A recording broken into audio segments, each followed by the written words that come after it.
Yo, mic check, mic check. Good morning, everybody. Good morning, everybody. Running about 10 minutes behind, but welcome to another morning session, right? Another morning London session. I will be looking at the London Open today. Our back to our usual schedule of 9 a.m. If you just give me 2 seconds in the background, I just need to quickly, set a couple of things up and also, share this link with a couple of our people in the public Telegram channel. It is Monday.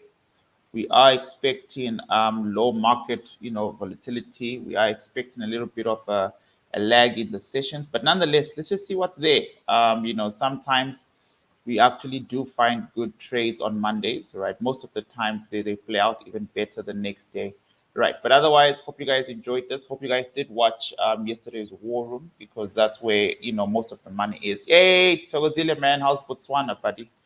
How's Botswana right there, right? So let's just get cracking, and then in the background, if I sound a little bit distracted for the first 2 minutes of the stream, just know that it's because I am multitasking, trying to put the link out on our public Telegram group, etc., etc.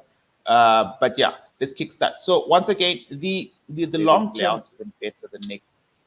Sorry about that. The long-term swing trades. Again, we covered a lot of that stuff yesterday, so I won't be doing that today. I will not be repeating, long-term swing trades. That's in our traders war room section of things that we do together.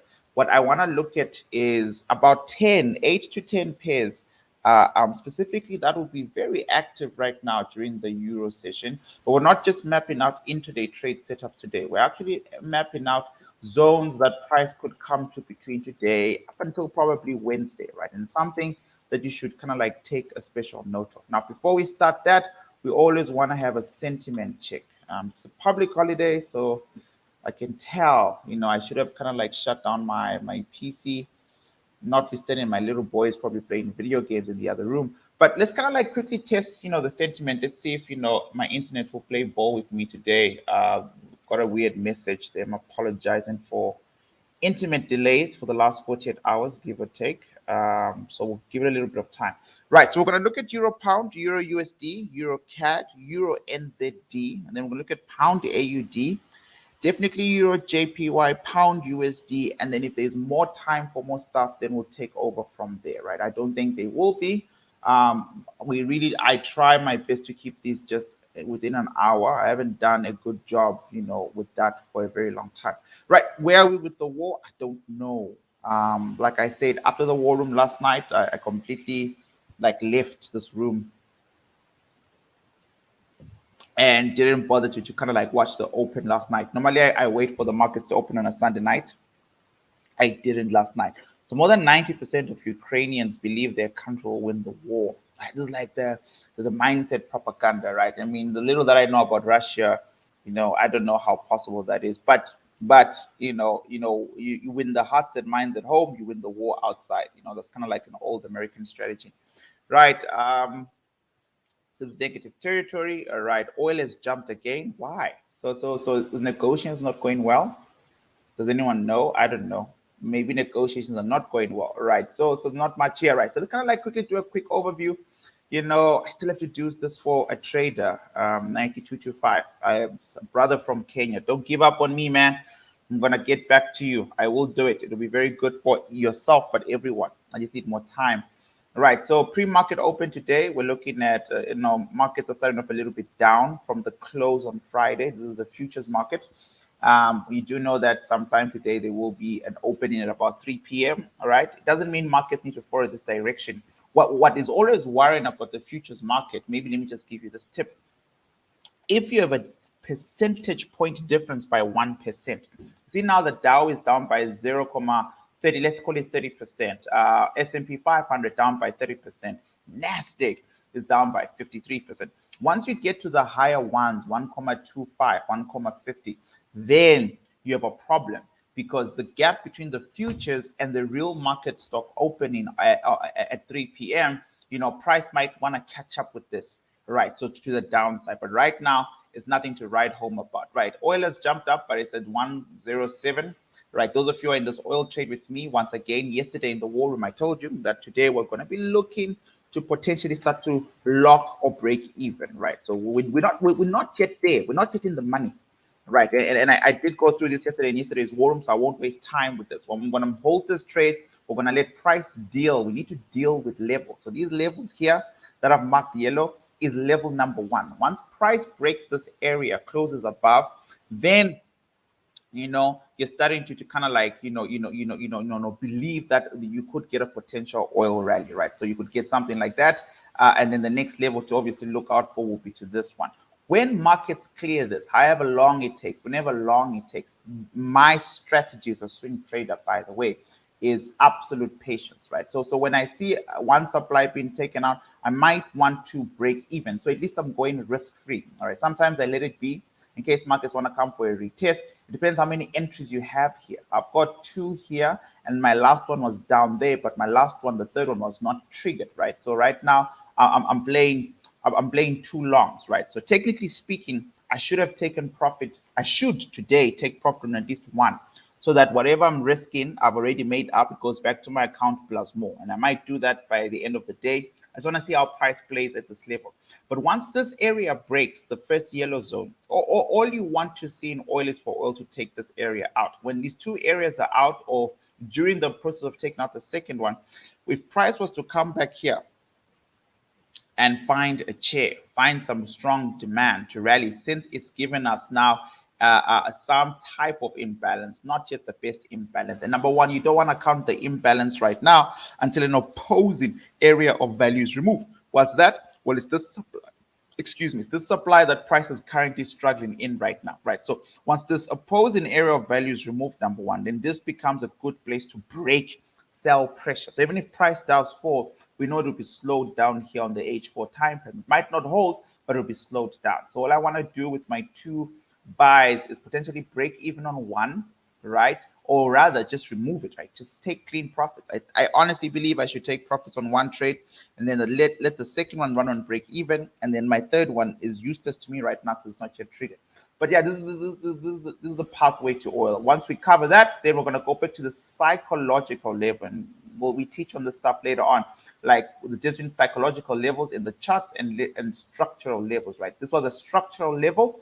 Price did get there. Now it's a psychological level, right? The 120 was the glorified oil level before the war. So it's psychological. A lot of traders might get scared to hold calls there, right? If you know, I think I did tell you guys that I also trade call options. You know that my call options are for 150 on oil.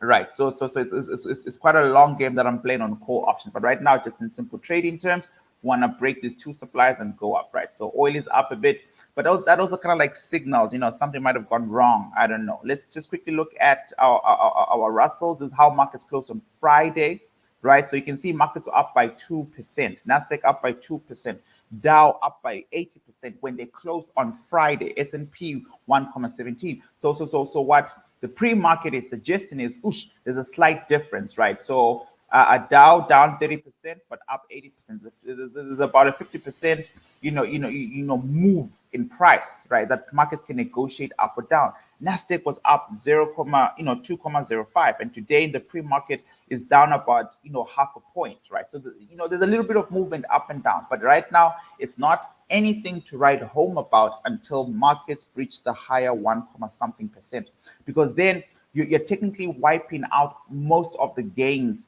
that were made on Friday. So that's kind of like a way to look at this. Your VIX was at 23, I think, on Friday when we looked at the New York session, about 23 yesterday during the war room. It's gone up by 1.30, right? So it's at 25.17. So just be worrisome about that. Remember, we don't want our VIX to go above 30. Once our VIX goes above 30, there's market fear, market inducement, and there must be a reason why, right? We're not getting much out of this whole situation here. Actually, I haven't done this in a while with you guys, so let's also add that to today's market opening, right? So we'll come back to that. Right, now let's just quickly check out what this financial analyst is saying. Germany produce prices are on the agenda today. We'll look at what's on the agenda today. Risk mood, more wary ahead of Europe opening. Why? Something to do with the war, maybe. Goldman Sachs retains view on the 7 federal rate hikes this year, sees 5 hikes in 2023. Remember, these guys were pushing for 8. before FOMC and Powell said, well, we're going to go 0.25 and probably going to use 6. So they're like, okay, fine, we'll see. But if between 2023, right, we're going to see 5 hikes, right? I mean, we could open and see the speculation. It won't matter right now until we see CPI data for June, July, and August this year, right?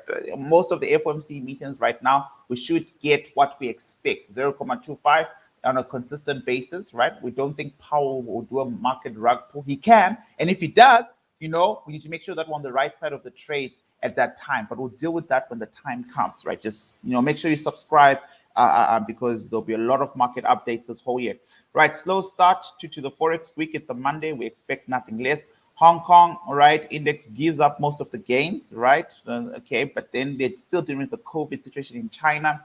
Biden to host a call with whoever these people are. All right, European leaders, probably something to do with the war. Right, Chinese stocks have, we're talking about these in the group about 3 days ago in the public Telegram group, and Chinese stocks are doing quite well. Link in the public Telegram group in our description box, right? They're opening well. They're not doing well enough for me to want to invest. I always tell people this, like, you cannot impress me with a 10% recovery after a 70% decline, right? I'm not impressed. And also, the logic for why you should be impressed, according to such people, is, well, you need to get in now, you need to buy low now. And I completely agree that this could have been a beautiful buy low moment, right?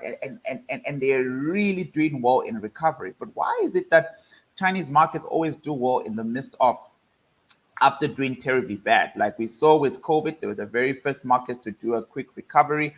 We see that right now they're going through a big COVID split. They've taken out a lot of demands. I'm not yet a believer, guys. I won't even lie. I'm absolutely not yet impressed. I'm looking at Alibaba. It's not the wholesome take of the entire Chinese stock market, but this is a big giant that got properly disciplined, by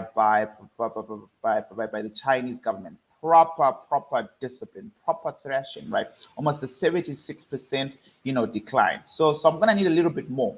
I honestly am going to need a little bit more to even be convinced that this market is back on the rise right now. So you can see on the governing time frame of the stock, Alibaba, and I know a lot of senior traders were taking call options last week Friday on this.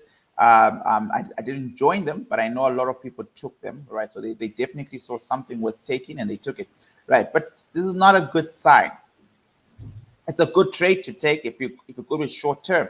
If your expiry dates for those options are probably Tuesday, Wednesday this week, then yeah, sure, you'll take some profits. If you're trading it on a stockbroker, then yeah, sure, you should take some profits because it's very hard to tell how much hidden demand is in this area, right? Markets have really done a good job of trying to find the bottom, and this could fill. And the Chinese market, I know I digress. We don't even have enough time for me to be teaching, right? If you look at the China 50, right, the 50 top China companies, which most politicians in the Chinese government are heavily invested in.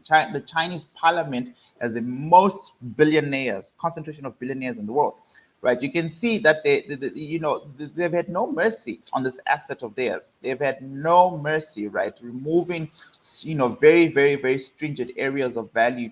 And then there's a little bounce happening here. And the question is, will it hold? And if it does hold, where is price going? And wherever price goes, what's the trajectory? That's the question for a trader and an investor. It doesn't matter the short term.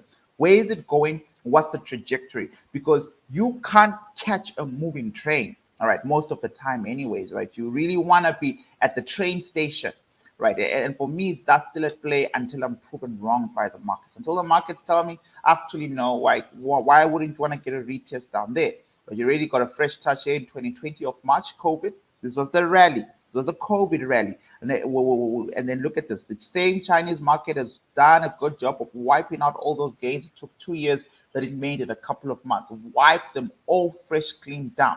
Right. So if markets want to restabilize to back before COVID, then my guess is they need to come back down here first. Right. It's going to be a perfect buy low for those billionaires. And I want to join them there. I don't mind trying to sell. I don't like selling indices, but I definitely don't mind trying to sell if markets were to ever get there. As long as I have a clean, swing entry. As long as I have a clean swing entry, right? So time will tell. Time will tell. Time will tell on this thing, right? But yeah. So Chinese market is a little bit up. But we'll see. So China sets 1 and 5-year prime rates at 3.7 and 4.67 respectively, unchanged 1 and 5-year. So what this means is, you know how Powell has been increasing rates per FOMC meeting. China does it bigger macro term basically. So in the first year, but in the next 5 years we should see this, right? So it's basically unchanged. There's nothing to kind of like go crazy about right now. EU to mull a Russian oil embargo this week, right? So this is about sanctions and oil. So maybe that's why oil is a bit jittery, right? Because if they go ahead to create more sanctions, we're gonna have problems. Bitcoin stays low. Well, we've spoken about this, waste of our time. So Justice Thompson hospitalized food symptoms. Ukraine rejects Russian demand to lay down weapons in one of their own cities. That's quite silly. Right, guys, right. So for the most part, sentiment is unchanged. It is Monday. We're going to keep it nice and light. Let's quickly scan our markets. We are a little bit behind with time, but also a bit behind with, what the chart and structure looks like. So I will be doing this on the go with you. But sometimes I'll just skip just so that we can cover as many assets as possible. For intraday setups, we really want to know what's going on in the 1 hour first, and then we want to catch up with the rest of the world, right? So maybe this is on my live account, is it not? FXM, 1 hour time frame.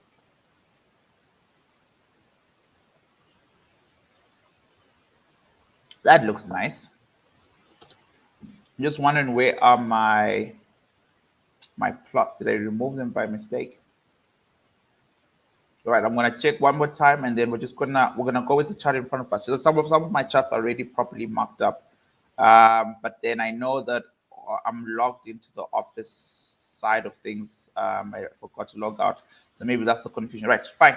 Let's operate here. So we've got Euro Pound, and I've been talking to you guys about Euro Pound for a while. I've been talking about how I definitely, absolutely, I really, really, really wanna sell this thing for a swing. I have no short-term interest on this thing, right? I really want to sell it for the swing. On the 1 hour time frame, you'd have to start to assess. So as an intraday trader, you want to know the current leg. Yesterday I looked so stupid during the war room. I kept saying there's a gap somewhere. There's a gap in price. There's a gap in price, and I couldn't find it, and then I had to move on because of time. But there we go. Euro pound. This is the gap I was talking about, where I said, I was hoping markets would actually fill this gap and drop. That's what I was hoping for. Because remember, I've got a long-term perspective, a bias of selling, and starting to blind me a little bit into the everyday intricate movements of the market. But this was the gap I was referring to, guys. Is that okay? Fine, it's going to get filled, but I really believed that if it's going to get filled, then markets would definitely tether somewhere here and stop. But this was during when euro was pumping like crazy last week or the week before, right? So markets are coming from from an hour perspective. Just this is fun. I had to do this a lot when I was learning by this, zooming in on your chart, seeing the macro movements, right? And they therefore or that way, it's very difficult for you to get the direction wrong. So we talk about trend right now. We've got a strong upward push, right? But look at this overall, right? Where's markets coming from? Markets are coming from the top, going to the bottom, right? Overall, we've got an entrenched downward trend right now, right? And this upward movement isn't there to scare us, right? It's to say this is how I operate as an asset, right? When it's time for me to go up, I go up. When I go up just to consolidate, to get markets to come back down. When I come back down, I go up, and then I do that over and over and over again. I keep going up, I come back down, I come back sharp, right? And our job is to kind of like figure out where the next drop is going to be, because that's what I really want. I want to be part of these long-term hills to the downside, right? Because euro pound for me is really more money is again lodging towards the sell side. But before we can sell, smart money is going to improve conviction. What is conviction? Is when price is pushed in the opposite direction until all of us capitulate, give up, essentially, and we get exhausted. So when there are no more buyers left in the markets, then markets will sell. How do we track that? We look for liquidity. We look for higher supplies. We look for confluence with good structure. So I'm going to start this particular chart on the daily, because I'm extremely interested in it, right? So I think yesterday in the war room, we spoke about the zone here where I've got the word sell. And so as an intraday trader this week, you really want to be aware of that there's a potentially very good place to sell a little bit above. right? I mean, it won't change what's going on for you here because you still have to cross over this entire area on your 1 hour, 15 minutes, 5 minutes time frame. You have to break through all of this stuff, right? And today was started off a little bit down because again, we're risk moody. You see it in the markets, we're risk moody. Once you see oil go up a little bit, just know markets are worried and it's got to do with the war, right? Until this sentiment is over. Right. So because of that, as an intraday trader, you have two options. You have one option is just to assume that the risk on sentiment that drove price up here is almost coming to an end. And the only way to prove that in terms of structure is you're going to have to look out for break of market structure. Simple. You're going to have to start putting out these little white lines, you know, that you see that I have sometimes. Once you start to see price close onto the downside, you will get confirmation that, okay, fine, the sentiment is shifting. Markets might be tanking for the next 2 or 3 days. And what you then want to be very cognizant about is your areas of value right now. And I'm taking forever because I'm teaching, but I hope this helps. What's the area of value? You want to know which is the supply or the demand that broke market structure. You can't tell me now because markets have not yet broken structure. But when markets break structure 1 and structure 2, you will then look back at the leg of price to say, oh, there was a strong supply somewhere here. Therefore, it's probably what broke market structure. And then you just have to go camp there. You have to wait there. You have to wait for price to come back and show you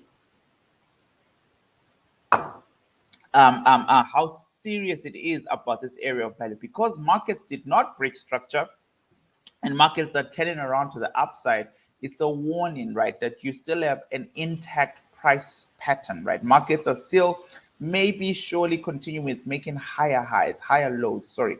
And so eventually you could get a situation like this that could lead us to that swing sell setup that we want, right? And if that's the case, then as an intraday trader, you don't want to be stuck selling here when you're in the path towards long-term money that's trying to sell. Because remember, when your stop losses are here, what are you? You're just liquidity. So you have to watch it. I can't give you a clean signal. This is one of those charts that you have to watch. If markets do break structure and let you know that they're going to the downside, then absolutely you can maximize on the sell setup. Number one. Number two, you can also tell yourself that trading involves substantive risk and maybe markets will hit the supply to then come down.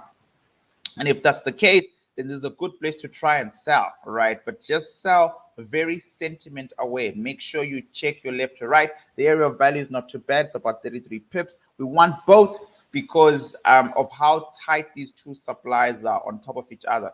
So you only want, in my humble opinion, to risk what you're willing to lose on this particular setup and your stop loss somewhere out there. And I hate that phrase, risk what you're willing to lose. No one is willing to lose anything in the markets. What I'm simply saying is be very aware that this is quite a risky trade to take, because if markets are not yet ready to drop from this level and the real orders are up here, like I've identified as a swing trader, then you will be in the way. You will be in the way. It's one of those trades you might want to sit out of completely, or you might want to take a risk, right? And if you take a risk here, as soon as you get a break of market structure, please note that markets are allowed to come back and retest the zone. They are allowed to come back. So you probably want to be smart. You probably want to have clean take profit targets, along the way. What's going on? Oh, I'm getting old. Right, there we go. So markets are allowed. So you might want to take profits here, number one, because this is also very possible. Right, a retest there. So instead of markets coming to break structure right now, since they're pointing to the heavens, this is very possible. If we look at the market opening, which is what we do during these sessions, I have no idea where my lines have gone on euro pound. My little boy is also he started on his demo account this year. I don't know if I announced this. He's 7 now, so he does fool around on my laptop sometimes, and he actually tries changing settings like kids. But yeah, they have to learn. Right. So on the 1 hour time frame, you can see this vertical line is 9 a.m. right, which is where markets just opened today during the London session, and we have a situation down here.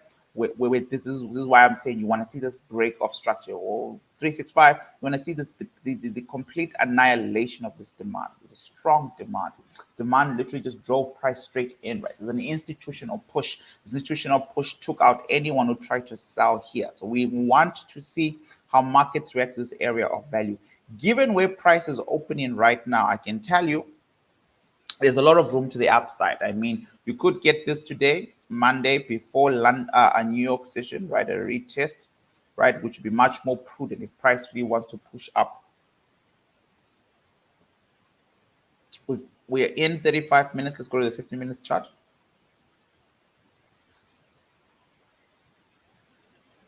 Right, inside the smaller time frames, 15 minutes time frames, you will get these tiny order blocks that I want you to just be mindful of. If markets break through here on the 15 minutes time frame, then you know basically all roads lead to retesting that demand. And then the trade of the day, you know, would be potentially a retest of a buy, right? But for me, it's not really a thing I want to do in Euro Pound. If people are buying it, I'm happy for them to buy it.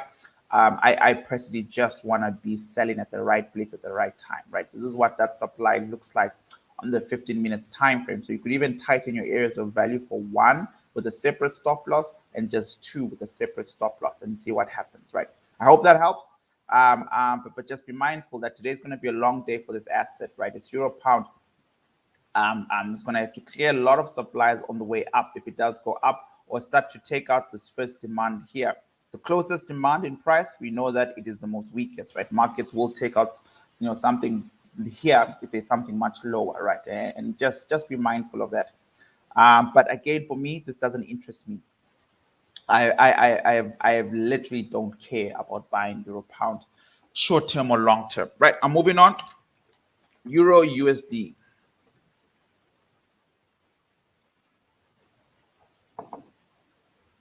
On our This little man removed all my lines on all my charts, me and him. Okay, there we go. All right, so maybe he was doing his homework on Euro Pound. I don't know. I can't tell you what he's doing. I don't know. Right, so there we go. Right, so this is Euro USD, and we now have the trading activity of Friday. I'm just going to delete this horizontal line.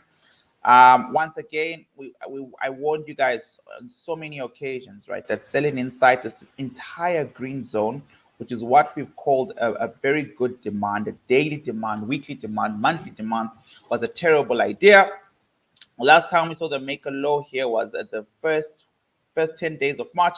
Markets have rallied ever since into the supply that I personally underestimated. Once again, I say don't sell here because your stop loss would have been taken out, but markets did rally up there. I think we missed this purely out of just lack of concentration, right? Or the fact that maybe I don't like doji candles, one of the two, right? But this has been a beautiful place to hold, right? I mean, price has really used this area here to really kind of like draw a strong border. Drop in price on the 2nd of March, creating an all-time rally into breaking in a couple of few demands to price rallying back up here. This is when we bought Euro USD earlier on, and then FOMC joined us when the dollar started to fall and markets are kind of like, you know, catapulting back down into this demand zone. Every time price gets into this green area for Leroy, it is a no sell zone. I will not be selling. You do what you want to do with your time and money. I will not be selling inside that green zone until I'm absolutely sure markets know what they want, right? Euro USD is starting off with a bullish engulfment candle, which is quite interesting, right? Because if this thing closes at 10 a.m. in the next 20 minutes as a bullish engulfing pattern, then, you know, there is a chance that there could be some action, you know, at play here. Granted, most of the sentiment in the market said it's mixed and a bit moody. So you really don't want to buy Euro USD on a mixed, moody sentiment, right? Euro USD is bought when we're fully risk on. But just looking at, you know, at the optives here, the best thing to do would be to consult Euro USD in line with the DXY chart, right? This is very good. There's a lot of room for a good play trade here. All right, this could literally blow up by the time I'm done with this live stream, right? Could be wrong, and it means nothing. But if you're asking me, Leroy, is a good place to take a risk, I'd say your odds are 60-40. All right, it's only 8 pips. It's only 8 pips. I don't know. I don't know. Trading has no guarantee, but an area of value that's 8.8 pips, make that 9 pips, right? That's a good place to take a risk. You're gonna lose what, $10? It depends. Depends how you trade. If you trade like a lunatic, yeah, you're probably gonna lose your entire capital. But I'm just saying that area of value is only 9 pips. What did I just do now? Right. So no, I want that. Let's go Euro USD. It's going to tell you how much one pip is worth, calculate that area of value for you. Let's say you got an account balance of about 200 US dollars. You only want to risk 5% of 200 US dollars. You can go 0.11 there, right? Power UARD, go 3 entries. The last one, is not 3 0.11s, ladies and gentlemen. That is not good risk management. I don't care what YouTube is telling you. 0.11 for someone with 200 US dollars. If you wanted to have 3 positions, you'd have to divide that by 3. You wouldn't have 3 0.11 positions. I know I always repeat myself, but just one more time so we're all clear. I remember, for me, I don't believe in quick, fast, and easy. You'll be part of that show, how I blew it. Right, so 0.3, there you go. So you're looking at 3 positions at 0.03, basically. Right, so we can go 0.03, and then you want to have realistic targets, right? But if you're taking a buy on EURUSD, you're taking a bet on the entire market. And this is what you're telling me on a Monday morning. You're telling me that you feel like the dollar is going to fall today, number one. You're telling me that you think stocks are going to rally at 3 p.m. because there's a risk-sensitive asset, and you're the first traders to really move the markets. I mean, we know the Asian market was open earlier on, but the real first traders to move the markets, you're telling me that these guys are going to want to buy right now. And if they're buying, it means today is a good day to buy stocks. Today is a good day to sell gold, sell the dollar, etc. And if you're one of those people, if that's your perspective, then that's really kind of like the rally that you want to make here. Right. So this will be a very good, take profit target for probably your TP2.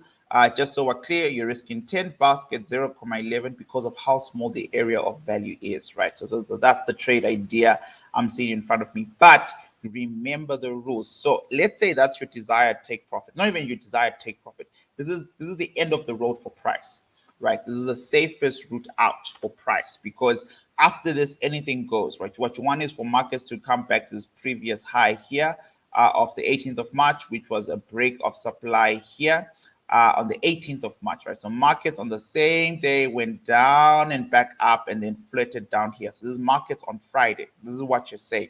Now, if you're going to go with the 3 take profit routes, the last time already, not the last time, but I just want to keep repeating the basics over and over and above. You take your Fibonacci, and you do something like that. What are you doing? You are literally protecting yourself. You want intraday traders, you don't want to take the best trades, you don't want to take the best swing trades in the world. You want to make money and you want to be consistent at it, right? So take profit 1 is always 50% of the leg, right? That's just it.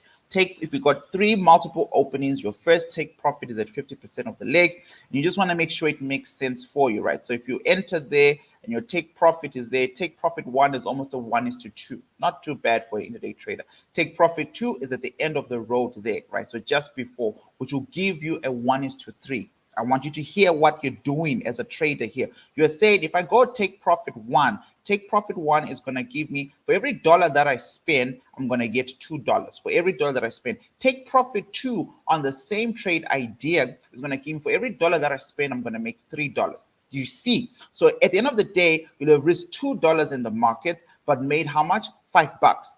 We know that according to your risk calculator here, if you have a small account and you subscribe to my 5% rule, some traders subscribe to 40%, 50%. And I think they are maniacs, right? They're absolutely crazy. But whatever you subscribe to, you're simply saying for every $10 I'm putting at risk, for take profit 1, I should make 20. But for take profit 2, which is all the way up to the completion of the space that price has given me, I should at least make $30. So you're going to risk $50. You're going to risk $10 to make $50 on this trade idea, essentially, right? Based on my calculations. Everything changes on your capital. Your capital and your psychology are always the problem. For $100, the risks are slightly different because you have to go a little bit lower on those lot size. You're back to my usual $5. For $1,000 trader, the risks are different. It's basically your life, guys. If trading is your life, it's your money. You have to risk it appropriately, right? So this is the trade idea. But now you kind of like can't buy in now. You can't buy in hot, right? So pending order go off. For those of you who believe in this area of value, I'm just showing you what I see. And let's see, right? So markets did do a quick reprieve, tested the order block about 30 minutes ago on EURUSD, and it's safe to say that the boat is gone. Good on analysis, but unfortunately, we started this, war room at like no, so this London session at about 8:30 p.m., 8:30 a.m. Maybe we report it, but now prices doing this thing, bullish engulfing candlestick gets open. There's markets rallying, right? So now it's safe to see. So you could have one pin in order here, just one, to say, look, man, I'm going to do the retest. This will be your third entry. Your third entry, by the way, is your break-even entry. You want to see how much you can get from price, or you at least want to target the most freshest, untested opposing area of value, and the freshest supply is somewhere up here. That's where I'd exit the trade idea number 3. But right now, markets are already on the move. This area of value has already been tested, right? So much for teaching. Clear sell signal. What I want to do with Euro USD, as usual, I'm a little bit stubborn. I want to sell as high as possible. I still believe we need to make contact with a 3 months demand down below. Will we get it? I don't know, but I will be there to try, right? Should I buy as a buyer? I only want to buy inside the green zone as Leroy. So this for me is a far much more better, healthier demand, personally speaking. But this area here has already been tagged and active. That's how the London session is opening. Those of you who've missed this, probably all of us who've missed this, you want to see markets take it back, right? So what do I mean by that? Keep your eye open on 3 o'clock. See where markets are at 3 p.m., right? So let's start off with the DXY, the opposing correlation, the DXY being the dollar. If Euro USD is going up right now, this moment, dollar is falling. That's how it is. So there we go. Dollar on the 15 minutes chart. We've got the same situation. Dollar is falling. Now, all these zones, we drew them last week, Friday, during the London session. I don't know how many of you, New York session on Friday. I don't know how many of you attended that. It was my first time, doing this for the New York session. I say to you guys, look, man, I can see what you guys see on this level here, this first zone, but I guarantee you it's going to break, or you're going to be in trouble. I'm just trying to find the order block. Maybe it was on the smaller time frames, 15 minutes. Right, so there we are. So this was on Friday afternoon. I said, look, I get it, I see it, but this zone here isn't going to hold. Lo and behold, on Friday at about 6 p.m., anyone who tried to buy there, all your stop losses were grabbed. This, I recorded this live with you, right? This, you never want to take the first demand. I mean, this simple is like so many seller volumes here, right? Look at this. And then after the selling, so this is the sad part about markets. Not sad, it's the, actually for me it's fascinating, but quite sad for a lot of retail traders, is you have to get the idea here. The idea is to take your money. And it's not just to take your money, it's to protect their money from you taking their money, right? Because that's what we do in trading. We take someone's money when they're wrong. So look at this.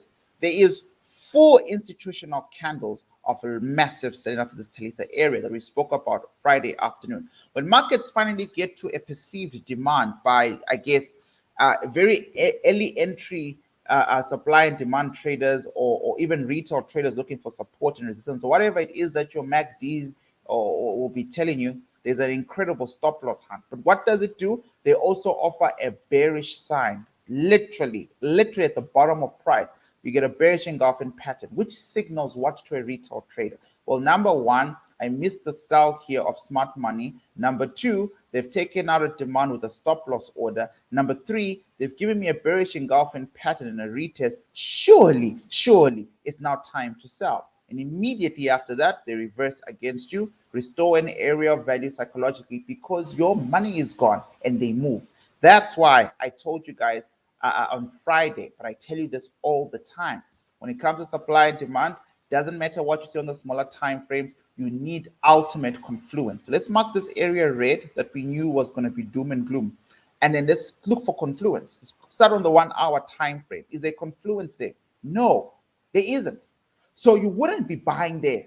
Just as a normal, rational human being, there isn't. You see how markets are opening right now, Friday, Monday morning, strong in bearish engulfment. So Euro USD has the license to rally for a while. The first time for smart, intraday traders to almost take a risk of buying is somewhere down here on the 1 hour time frame on the dollar index, right? And where I say I will potentially take interesting price right there. Somewhere here is the first time where markets could potentially offer you a good a buying area. I would still be very careful with the dollar. As you guys know, my swing trade, my long-term swing trade is finally, I closed it from June last year up until markets hit this area of value here. This is the governing supply. Markets have been slowly but surely struggling to make any type of highs. You can see this much more clearly on the daily time frame. If you zoom out a little bit, because I remember last night in the war room, we didn't actually look at the dollar index properly or at all. If you look at this pattern on the daily time frame, you can see that markets are trying to range in this area. All right, for me right now, there isn't a lot of clear direction. But from experience, I can tell you that when markets range outside an opposing area of value, representing an opposing trend. So what I mean is ranging outside a supply, representing an upward trend. This type of consolidation is generally a massive campaign, right? You're trying to get buyers, you're trying to convince a lot, you're lobbying, right? Someone reminded me of the word lobbying. You're lobbying for other institutions to buy the dollar. And this will require a push from the markets. It could require several types of pushes. It could be a sentimental push. It could be war is back, dollar needs to be strong. It could be we need a safe haven. It could be all sorts of things. But this type of consolidation is going to lead to some type of breakout run, right? The way it is, based on the leg it's standing on right now, which is an uptrend, right? An uptrend that's very much intact, right? Don't forget this dollar uptrend that we've been trading for months and months together. This long-term uptrend is very much intact, right? So markets are allowed to break a little bit further higher. If we get that, then we are now entering Donald Trump's supply. All right, we're now entering Donald Trump's supply. Now, if you study the Democrats and the dollar and how Democrats and the dollar correlate, or Republicans, Trump's party and the dollar, you'll notice that Democrats have a tendency of always starting at demands on the dollar chart. It doesn't matter how far back you go in time.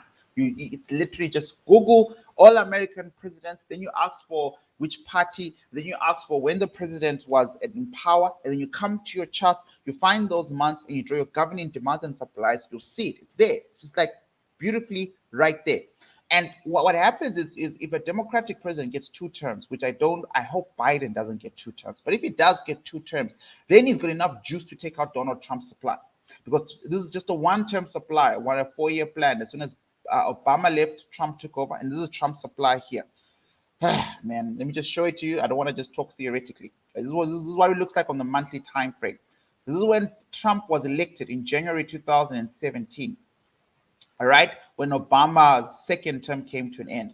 And then Trump and the China trade wars led us down here. And then Trump took us back to his supply until March 2020 of COVID. And then Trump had a terrible year because of COVID. It's not that I care about Trump's politics. I think he's just an egghead. I'm just talking finance here, right? The Trump supply brought us down here, where Biden was finally elected that big November, where we got a risk-on sentiment, and the dollar was also in a beautiful position for a rally.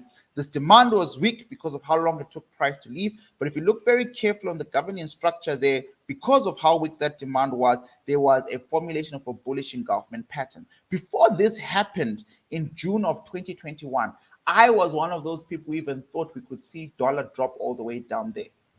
All right, I documented that. So clearly I was wrong about that, but I was wrong and right in a weird way, because markets had to create a bandage here.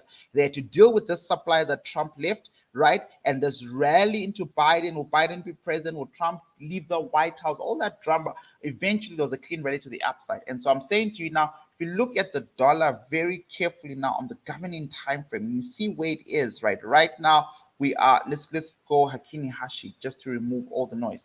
Right now, for the most part, if you're to draw it strictly like this as a supply, then absolutely the dollar has made contact with the supply. This one on my left here. But it's a supply on top of a supply, just like EURUSD, a demand on top of a demand, right? And this is still a green big candle for the month of March. And we've got about 9 days left till this candlestick closes. So if this candlestick doesn't start to slow down, right, and it is starting to slow down in my humble opinion, the fact that last week was one of the biggest, reddest weeks in a very long time is a good sign that it's starting to slow down. Got a bearish engulfing pattern on the weekly time frame. In terms of market structure for the dollar, this is possible. All right, that's possible. A retest of that bearish engulfment by Friday into a slight drop. And then, like I said, I would like to start buying this index at about 96.33, because I've got a good daily demand somewhere down there, right? I like this Talitha range here. I can see this area of value there, but I don't like it. There's something about the imbalance. It doesn't suit me. But this Talitha area is a good place to almost kind of like take a risk. But if that doesn't happen, we'll see. This is the same dollar that did not rally upwards during NFP. If you guys remember, that's how we hit the supply and we fell. It's the same dollar that only rallied for 30 minutes when we got 0.25 interest rate hike, which we know is good for a currency. After that, it dropped to make room for Nasdaq and all the risk equities to go up. So just be mindful of the dollar. Is all I'm saying when you're trading things like Euro USD, Pound USD, AUD USD, just to kind of like get a footing. And if you're new to trading and you're just trying to learn and trying to figure out these things, and everything that I'm saying to you is confusing, there are two main reasons for that. Number one, well, this is not real classes, right, that I'm doing right now. I'm just here to walk people through who have already done my course, so they kind of like understand most of the things I'm saying. But number two, be patient with yourself, right? You're listening to someone who's been doing this for almost 9 years. All right, so be very patient with yourself. If you're a losing trader, you listen to someone who lost for 4 years straight. Just be patient with yourself. If you are in a terrible situation in life right now, incredibly in debt, you're looking for someone, listen to someone who has been evicted and been homeless. Well, no, yeah, terribly, terribly, terribly. I mean, I don't make this about me, but I'm simply saying you will get there. But it's always based on the amount of time you put in. So these sessions are not the best for you to get, hardcore lessons. But it's good that you're attending, right? I do break stuff down slower in our course, which I highly recommend you check out whenever you're ready. Whenever you're ready to do that, my course breaks stuff down in a much more slower, digestible pace. Nothing is new.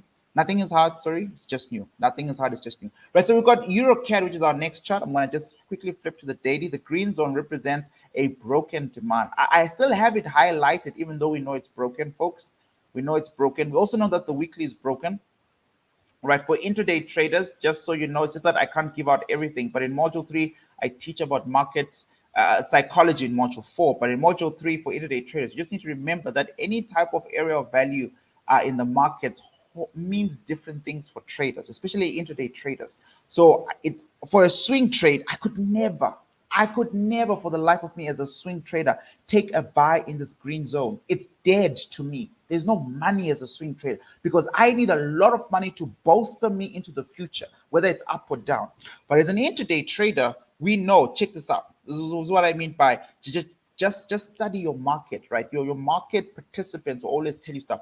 We know that this area of value is no good for swing trades. It is absolutely broken. From the 7th of March, this broke it. Fantastic. Right. And as a swing trader, I would know that EURCAD is now a no buy zone. What am I doing? I'm waiting up there for sell setups. But I need small money to build that up. So I want to be here selling. I want to be waiting up there selling, etc., etc. But for an intraday trader, you get to do both. You get to see this thing for what it is. For example, markets did break the demand here, but if it was that simple for an intraday trader, why did price close higher? Right? Why didn't markets, sink a little bit lower? You can see we have a higher low there, right? And then we had this situation. So there was a time to really catch these strong buy rallies, right? Now we're a little bit worried, and we're getting back to the swing set of things. It takes forever for swing trades to come to completion because swing trades create long-term trends, right? Now that price has closed lower than the previous low, we now have a problem, or rather a reconnection with the real trend. Now that price failed to close higher than the previous high, we know that Leroy's long-term perspective of a downward graph is also very important. The only type of, and for a lack of a better word, I don't mean it in the way we talk about it in the markets, but the only type of manipulation in this particular chart, and I'm not saying the chart's been manipulated, I'm saying, in terms of sentiment is going to manipulate the movements in this chart. Why? EURCAD. When oil does very well, where's oil? Look at oil.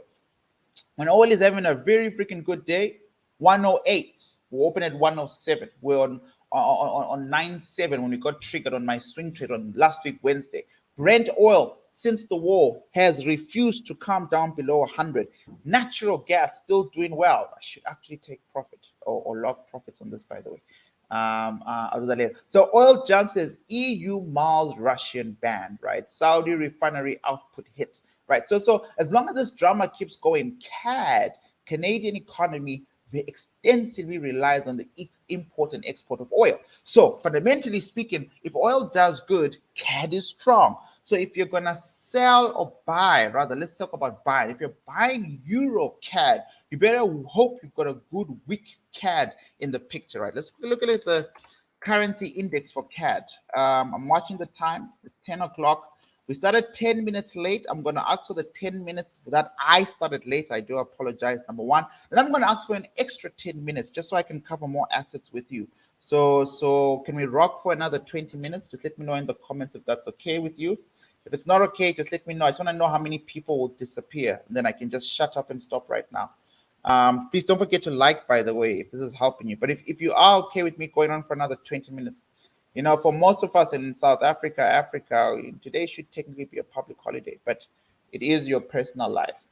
Looks like a payment is being formed on EURCAD. How does it look like with trend lines? What time frame, buddy? Hey, okay, cool. Thanks, Jay. Mr. Ronald, what time frame are you referring to? Because that would matter a lot to me. I'm just also kind of like looking at the CAD index here, right? So CAD broker demand, but is trying to strive for up, right? So it doesn't want to fall, basically. It's supposed to fall, but because of this war drama, CAD is holding on. I'm looking at the currency strength of the Canadian dollar. It's time for it to fall. But for the most part, the supply has been retested a couple of times. Very okay. Thank you, Joy. All right, cool. All right. So some people are voting that I can rock for another 20 minutes. I appreciate that. Right. So we've got some type of weakness here, right? The CAD supply is absolutely been hammered. We can see that for ourselves. There was some type of a demand here that was also hammered. We can see that for ourselves. Markets didn't make it all the way to the lower demand. I would draw it like this personally. The last one you were looking at, EuroCAD just joined in, didn't see. All right, cool, buddy. I'll come back and have a look there. Right, so we've got an interesting situation. If markets do rally back up for a retest, and this business continues, this war stuff continues. I mean, look at this. We're on 107 when we started this thing. Then on 108 just about 20 seconds ago. Now on 109. So as long as this is going well, those of you watching that oil chart, don't forget, we take out that supply, take profits, lock profits, trader's choice, but you've made money on that chart. Right. So this is what I'm worried about when it comes to anything to do with the CAD. I can't forget the fact that, for lack of a better word, again, I'm not saying we're being manipulated by brokers. I don't want to really fit into that narrative. I'm simply saying that this asset, is carrying like a heavy burden, right? And the burden here is, what are we going to do with the fact that we react so profound with oil, right? And I think we looked at EuroCAD yesterday in the war room.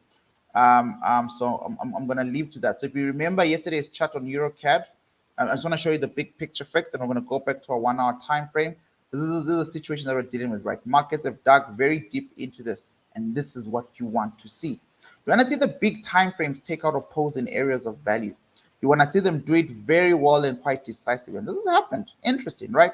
Markets have really swooped in and taken up. Yes, there's some demand pushing price up, but I guarantee you somewhere here is that daily demand that poked the hole, that weekly demand. It's all probably same chart patterns, right? And now, it'll be a dream for markets to push back all the way up here so we can sell again, right? It'll be a big dream. What you want to look for is better confluence, right? So there we go. There's a market inefficiency here. I don't know if you can read it between these two red candles. If you look at how the wick feels the gap between the two, it's very weird, very weird. But they were taking out a demand, right? So you could hope for markets to return back there. You might get wicked in, right? That's a better pipe dream to have.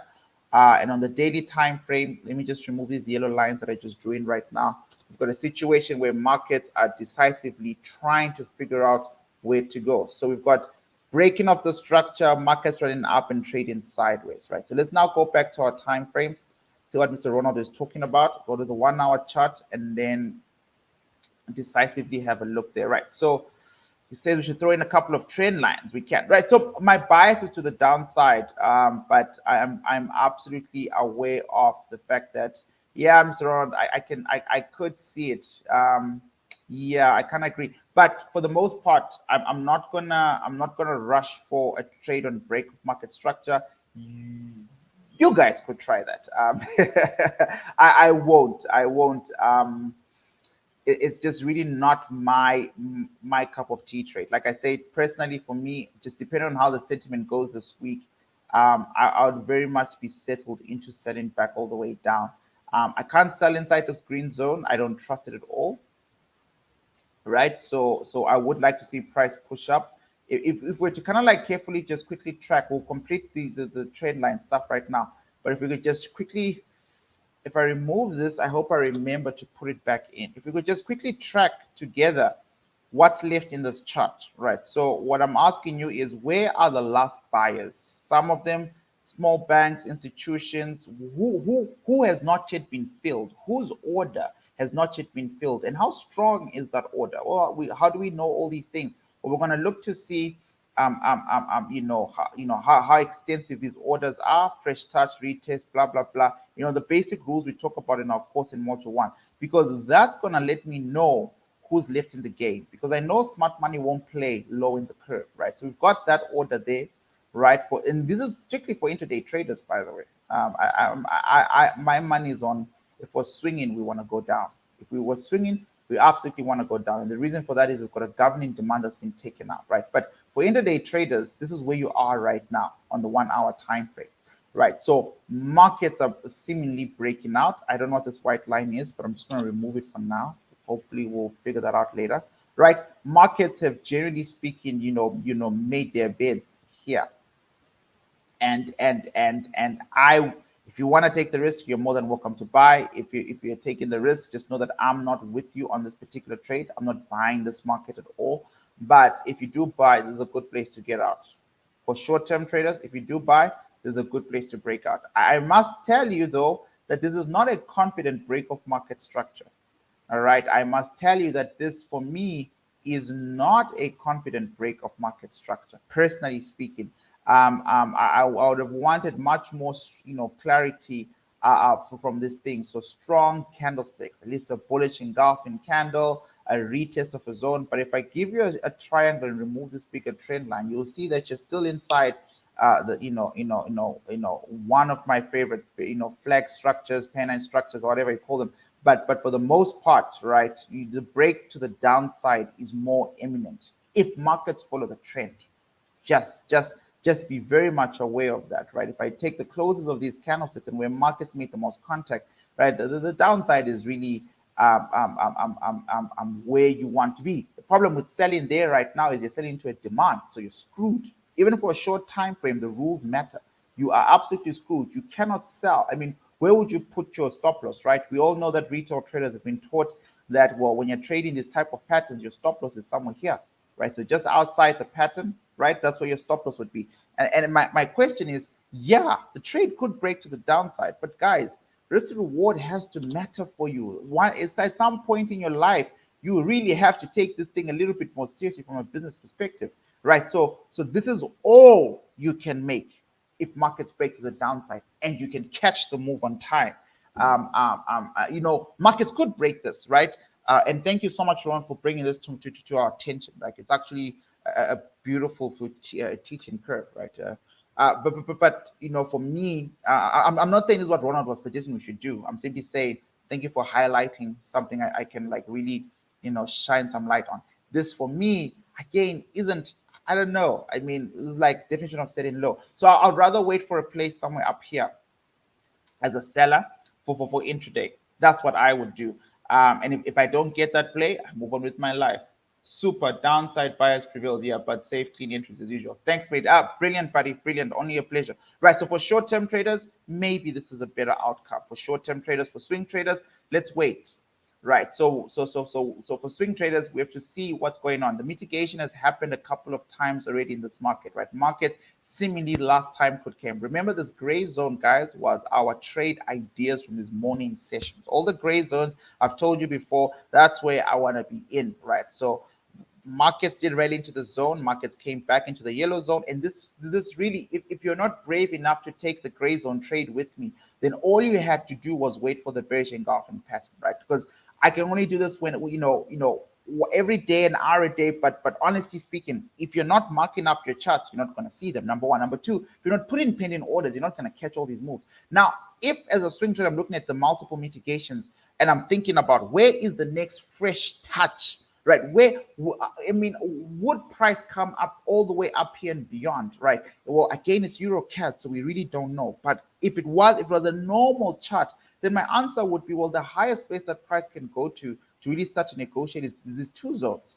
Those are the last two zones left as a swing trader, right? If markets break these zones, then we have to reassess the plan. And that is only because CAD is being extra volatile because of oil. But if it was a euro pound, a euro blah, blah, blah, these are the only two supplies left that are still fresh, that need to be mitigated, that will simply push price down. So I wouldn't sell there, I'd sell up there. If we get a break to the upside, great. I wouldn't be in the trade though, right? I'll simply just watch out for a down pick. Now, we've got two supplies together. We know the rules. Even though the first supply is always attractive, it is 10 times better to take a trade where on the one that is above. Why? Because markets always sell high and never, ever compromise on that rule. What does it mean, Leroy? Well, it means, number one, you could get price coming up here, which it always does. You'll see a full body close here, like that, perfect, all red, and just a wick to trigger this. The wick trigger in this area of value will liquidate you, will take out your stop loss. So do not compromise on that rule, please. Right, so the real entry point is the gray zone, but just so you know, both of these are fresh supplies, so smart money could use any of them, and I think they're going to use them the way I've just described. How big are these areas of value? About 60 pips. So if you've got a small account, you might as well just wait outside by the gray. You might as well even be more gracious about your area of competition, or gracious about your entry point. But you absolutely might as well just wait up here. I mean, do something like that, and then your area of competition is about roughly about this tight, right? But it's always nice to see how Hakini Hashi forms the candlesticks, because you'll be surprised, right? So you see where my area of competition is. I would want to cover the body of the red candle like that. That's how I would play that day. And if I have a small account, that's all I would do. I would only wait up there, right? This is very pretty. I honestly, even me, I'm tempted, right? If you've got a slightly bigger account, $500 and above, and you're not heavy on margin, then you could have one big trade order here, an entry point here to swallow this, but you have to get confluence. So let's switch to H4 to see confluence. Right, so there we go. Got a bearish engulfing candle here, confluence. We've got a big 10 point there, confluence, right? Let's go to daily, find a winner. Between the gray and the yellow, find a winner. Do we have a winner on the daily time frame? Yeah, yellow is the winner, or both actually. Though this is the wick here on the gray. You see the wick, right? But here's your bearish engulfing pattern. If I was drawing this zone on the daily time frame, would it not look something like that, right? So dealer's choice. I'll go both. Risk a little bit here, risk a little bit there. If you've got a big account, you just need one nice swing sell area to look at. Both of these are low on the curve, but we know that there is no demand. That's the important thing. We know that there is no demand. This is a beautiful rally. This, to me, looks like a retracement, right? Spend too much time on this. Let's move on. We've done a couple of Euro pairs. I apologize for teaching. Let's just break rank and look at pound USD, pound AUD, then we call it a day. Because if I just focus on euro, you won't get a full perspective. We'll also look at the dollar. So it's been quite good. It's been quite good. Right. So, oh my goodness. Just for a second, because sometimes you guys will think it didn't happen, right? So see this green candle, 17 February, 18 February, 19 February, 22 February. Look at this beautiful down drop, right? Please, guys, this is so important. You have to. It's not your job within the first year of trading, but if you take time, because I've seen people trade for years and still not see this stuff, right? Look at this drop, retracement drop from sometime in February, right? So this is pound AUD in front of you on the daily time frame. All I'm going to do is to go back to the previous chart we just did right now, EURCAD. That's all I'm going to do. And then I'm going to go on the daily time frame, just like pound AUD. I think that's where we were, EURCAD or no wonder. And I'm going to go on daily. This is 20 something there, 17th February, same thing, same leg down, strong retracement up, price hovering down. All right, now I'm not saying these are perfect correlations, but I'm simply saying if you can trade euro and pound, if you get a clean trade idea where you really think you figured out a good swing, make it a habit to come to my FX book up until the stuff is inside your head. Now, I used to have, I mean, if I turn on my camera right now, so that the book is in my home office in the other room, I used to have this thick hard-covered A4 notebook that I was actually going through the other day. A lot of the stuff in all my books that I've handwritten myself over the years is going to be inside my published book, right? So I have been in finalizing, that nightmare of a book. But yeah, I used to come here all the time, right? My FX, you click here, market correlation. And what's the chart we're looking at? We're looking at EURCAD. Will I find it? Will I find it? Will I find it? EURCAD, AUD, blah, blah, blah, blah, blah, blah, blah, blah. Right, it might take forever to find. So let's scroll down. There's EURCAD here. I'm going to click on EURCAD. And again, what was the next one we looked at? We looked at pound AUD. But off the bat, check this out. Top absolute correlation. EURCAD and pound CAD have a 91.5% correlation. This is not, this is a simple tool, right? It's telling you that if EURCAD is going down, pound CAD is going down. If it's going up, it's going up. Whichever one you can read much more clearly, the better for you. I wish I could see the correlation between pound AUD because the structure is so similar. But that'll probably take us forever because it's definitely not in the absolute. I can't see it in the absolute, pound AUD. I can't see it in the positive correlations. There we go. There we go. I'm not crazy. There we go. 83% market correlation between EURCAD, which we just looked at here, and pound CAD, pound AUD, which was the next chart I went to. 83% in a 365. When I teach you guys about market correlations, I've told you before, 80% and above is really where you wanna kind of like zone into. As an intraday trader, honestly speaking, if you like the euro for whatever reason, there's some charts that just talk to you. You just want to come and test those charts out and say, look, man, I'm a EURCAD guy. I'm a EURUSD. I'm a EURUSD kind of trader. And so I know my absolute correlations. I also know my absolute negative correlations. I know that if EURCAD is going up, USD Hungarian front is going down. Then all of a sudden, you literally create your job. Your work is, I've got these 20 assets that I want to master for the next year. Yes, Nasdaq is sexy and S&P 500 is amazing and such is happening, and I can take those trades because I come to the war rooms and I get the signals for free. But for my own study, for my own trading plan, for my own mastery, you have to start being a pro at something. And what a better way than to be a professional at trading the things that you like that will give you absolute correlation, positive correlation, and to hedge your account such that when you're buying something, you are selling the opposite and negative correlation. These are 30 assets in front of you, all related to EURCAD. Look at their correlation. The lowest is 83.7%, 82, and then here's 73. So here you just stop here on number 5. You just want 80% and above.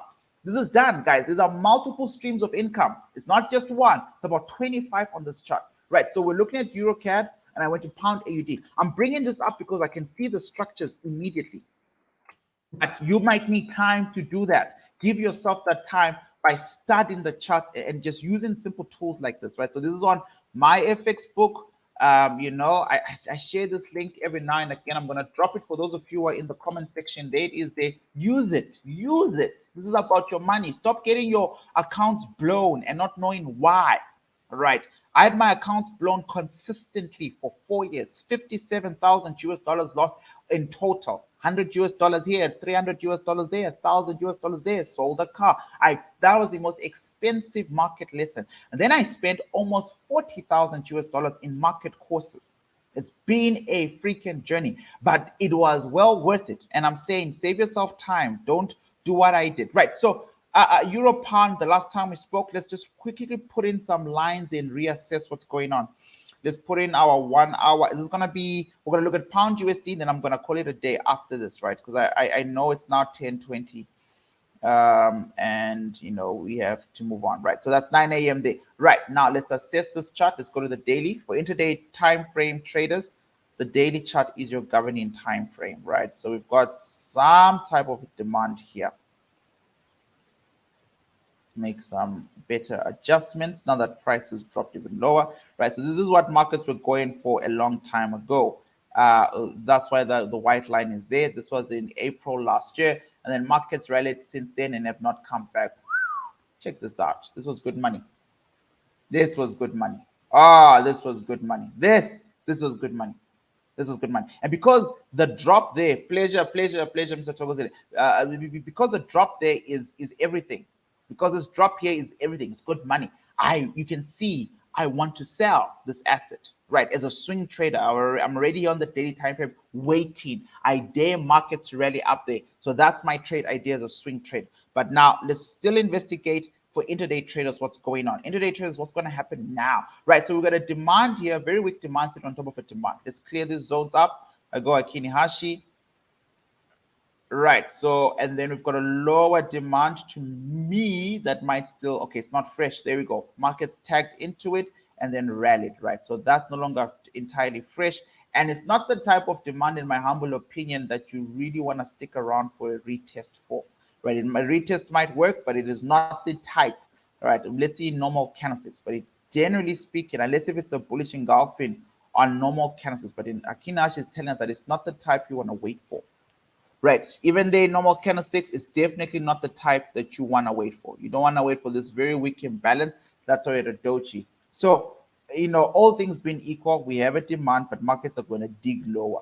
Right. We have a daily demand, but markets are going to dig lower. Why? Well, this is the trend, guys. This is the trend. Markets are dropping. Markets are coming from somewhere, going somewhere. Right. So we teach this in module 1. Where is price going? You have to know this. You can't believe everything that you hear. Markets are not random. Human beings are. When I say markets are not random, I'm saying smart money is intentional. Smart money always announces its moves. Smart money releases a COT report every bloody week of where they are in positions. Smart money tells you all the time, this is where we're going. They have to do it because they are regulating the biggest trading exchange of the world. The currency market is not for us to make money. You have to regulate trade. I can't be China buying coal from South Africa every year. I buy 500 billion US dollars of coal, and all of a sudden, this year is going to cost me 300 more extra billion. Right? The exchange rate regulates that type of trade agreement. For the most part, this is a very defeated chart, right? And by defeated, I mean we're going down, right? There's a lot of noise everywhere, but for the most part, you know, markets should drop. Let's just clean the charts up. I would never play at any level here, right? This level is really been over exhausted, broken, clean demands there. And so now we're waiting to see what price is going to do. These lower daily demands that we're looking at are in this green zone. And I don't know if you can see it, but there's a wick there. This red candle wick is the one that's there, right? So it's only a matter of time, in my opinion, until price, you know, falls and continues falling. So we're looking into the second quarter of this market. If markets do go back up, it would be a nice clean retest. I'm hoping that this daily swing would hold it. The only way that would work is if we've got a weekly confluence. We don't have a confluence. I'm still going to take the trade. I'm still going to take the trade. I am still going to take the trade, right? So I'm going to risk some money here. Let's say it's a pullback area, for example, a retracement zone. If I lose money, for me to, it will be well worth it. It's not. So it seems to me I really need price to go deeper, maybe take out this zone here, right? So this daily swing is not a good idea, right? I'm going to take the trade because I'm stubborn. But this daily swing that I've marked out here, folks, is not a great idea. Right? It's not, it doesn't have confluence. It's stand on its own. It might be a great sell area for intraday traders. When price gets, you might get 2 or 3 days of drop, right? So maximize on that, then markets go up. But you know, for me right now, I have no choice but to stick to it. There's a lower supply here, which is bait, right? So I know market's going to turn up there. So I'm going to wait up there, but it is a risky area, no confluence. Right, without this area, then we saw the governing time frame would come all the way back up here to retest that engulfing structure. Now, back to the intraday trading setups, right? So markets for the last let's go back to the last 5 days. We've been tracking this chart. Markets have been consistent in breaking zones, right? So there we go. So that daily, sell structure set up there on this particular chart here for intraday traders. You definitely don't want to miss out on that. That's a good place to wait. Let's just move this. It's starting to bug me a little bit. Right. So this is a good place to wait for intraday traders, right? Just to also know when to get out. Right. So make sure you mark out the smaller time frame demands. But markets have been very consistent in breaking lower time frame demands. That white line is one that we draw on the daily time frame. Right now, I want to do nothing in this world than just wait and watch. If you go to the 15 minutes time frame, you'll see how markets open today on a Monday, just like Euro USD, by the way, right? Opening on a high, retest, and trying to fill it. This is slightly dangerous, but is very insignificant on a 15 minutes time frame. If the leg of price wants to push up, this will break. So don't sell here. I would not sell there. It might work, but I wouldn't, right? So what you want to see now is you just kind of like want to wait for price to react. If you're a cowboy, you're absolutely trying to load this area of value. I wouldn't. I really wouldn't. And if you're a cowboy, you also want to watch out that your short-term buy doesn't run into problems somewhere up there, right? So just pretend that's there. I'm not saying you should sell here. I'm saying you should watch this level, all right? Markets did do a fresh test, and markets haven't come back since. So this could be a very potential area of value for price to react. They'll find a demand somewhere, I hope, and then markets will then keep pushing to the upside. The upside being where I really want to take a good trade. So for me, pound AUD, my trade idea is not going to change anytime soon. I don't mind selling here short term as long as I know when to get out. But I really want to see by end of March, sometime in April, a strong sell there. Our last chart for the day, pound USD as usual, guys. Thank you for your time. Thank you for tuning in. If any of this helped you, highlight your boy with a like, share. Right. So we spoke about this. This is old news now to us. It was one of the trade ideas we spoke about. But let's quickly go to the chart that we marked up even better so that you can see it for yourselves. Right. So this is clean. This is clean, right? And personally, I don't know what to do. I don't know if I should break even or close. No, not close. Sorry. So I don't have three. Wait, let me quickly check my live account. Just give me a second. I don't think I have three trades on pound USD. I think I have two. And so if I was to prescribe to the rules that I'm giving you, which would probably be a good idea, right? I would have my fib levels up to here, and I would say, I've arrived 50%, and as an intraday trader, that's good enough to build the reserves, right? I need to make up for any money, so I should be taking profit here. All right. When markets got here at about, during the beginning of this thing, I was looking at this last night. That's the only reason why I know for a fact that I have a decision to make. 50%, we've arrived at the drop. First 50%, we should be taking profit right now. Trade idea number two would mean then I break even. That's what I'm supposed to see or supposed to happen. If I go to the 1 hour time frame and I track the market opening, remember Euro USD showed us signs of opening risk on, which obviously did not make sense because everything that we read was risk moody, risk off-ish. No one is sure about what's going on with the war. Are the talks going well, right? So this is why I should probably get out or should have gotten out at 50%, right? So what I'm gonna do moving forward now is nothing. All right. If you're in this trade with me from last week, that's awesome. Just a heads up, I'm gonna do nothing. Number one, we got triggered cleanly here in the zone, but there's still a lot to give. Markets still have a lot to give. So if I just clean this up on the 50 minutes time frame, you'll see what I mean. All right. Oh, that took you long enough. I just want to quickly check what I have open on pound USD. Give me a second. Give me a second. Oh, AUD USD is retracing back according to my live accounts. Right. So I've got two trades. I am right. I've got two trades in here. Okay, that's not bad. $300, not bad. Right. So for trader's choice, right? On the 50 minutes time frame, you've got nothing stopping price from rallying to the upside, right? This area is already been dealt with. It is not yet broken, but come on, man. It's quite weak. After this, we're screwed. We are literally screwed. Right. So if you entered with me here, you'll notice that our area of completion was a bit gracious. And so that's the second problem. We're risking more than we need to. Yeah, I mean, as a trader, for me personally, I'll just break even and make nothing out of this trade. I know some of you are, if you've got multiple positions open, close some, right? Make money, close some. But for the most part, this area of value is fresh in here. So if I was to me knowing me after this live stream, I'm gonna break even on all my trades and I'm gonna open one more sell here. All right. So actually I lie. I'm gonna take profits on trade one, the one that's giving me 300 bucks. I'm gonna close that one right now. I'm gonna leave one running on break even, right? And I'm gonna have a new sell limit order there, somewhere up there. What am I looking for? I'm looking for the actual mover, the real supply inside the supply. This 5 minutes chart that's pointing stuff at me here. All right, because it's fresh. Right, so we should get a bounce back. If pound USD then continues to fall in the long term, you will have this 5 minute zone to thank. I'll repeat, those of you who entered with me here, I'm definitely taking profits on one trade. I have two trades open. The second one, I'm going to break even. I suspect markets will wipe me out. I can also just take profits on both areas of value. I don't want to do that in case markets break to the downside during the New York session. In case we get some dollar strength by 3 o'clock, 2 o'clock, and markets push down. Right. But that being said, with the money that I'm going to close, the 300 bucks I'm going to close, I'm going to risk about, 15% of 300 US dollars and have a lot size somewhere in here for the last 5 minute order block. This order block here that I just showed you. Right. For a retest or for a fresh touch or for a resell. All right. So that's what I'm going to do.